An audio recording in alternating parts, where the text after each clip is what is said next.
हरिओम। वाणी, हाँ, वाणी है, बीज की सार्थकता है वृक्ष होने में और जीव की सार्थकता है ईश होने में। तो यही भाव बीज की सार्थकता वृक्ष होने में है। वैसे ही जीव की सार्थकता ईश होने में है। यानी हर मनुष्य जीव बनकर आता है, लेकिन जाना उसे ईश बनकर है, यानी ईश्वर का ही रूप बनकर जाना है। तो बीज माली की देखभाल में रहता है तो वो वृक्ष बन पाता है। ऐसे ही जीव भी शिव या ईश कब बनता है?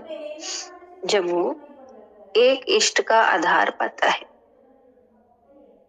एक इष्ट का आधार पाता है, तभी उसके भीतर में जो जीव भाव है वो हटता है और उसके भीतर में ईश्वरीय भाव जागृत होने लग जाते हैं। तो बीज में जैसे वृक्ष समाया है, दिखता नहीं है, लेकिन बीज अपने आप को भूमि में दबाए रखता है और मालिक के संरक्षण में रहता है, अपने आप को मिटाता है।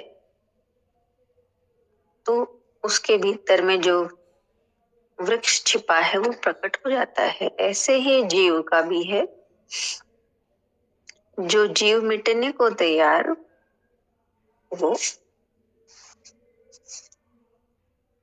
अपने वास्तविक स्वरूप को पा लेता है। तो बीज का वास्तविक स्वरूप वृक्ष है, ना कि बीज। ऐसे ही जीव का भी वास्तविक स्वरूप ईश्वर है, ना कि जीव। तो उनकी सार्थकता अपने वास्तविक स्वरूप को पाने में है। दूसरी संसार में आना मुकद्दर नहीं, मुकर्रर है। तो यानी किस्मत से हम संसार में नहीं आते, अपने भाग्य से नहीं आते। संसार में आना मुकद्दर नहीं, मुकर्रर है, यानी तय है ये तो पहले से ही। तो जब तक यही है कि इतनी है ना वाणी, संसार में आना मुकद्दर नहीं, मुकर्रर है। हाँ हाँ पूजा। हाँ, तो यही है कि संसार में आना तय ही है। जब तक मनुष्य अपने जो अभी कहा ना वास्तविक स्वरूप को नहीं पा लेता, ईश्वर को नहीं पा लेता, तब तक संसार में वो आता ही रहेगा। सतगुरु ने कहा ना कि जाएगा कहाँ, क्या सर्वव्यापी का निमंत्रण मिला है? आएगा तो इसी संसार में ही। जब तक अपने पूर्णता को ना पाले, उसे आना ही पड़ेगा।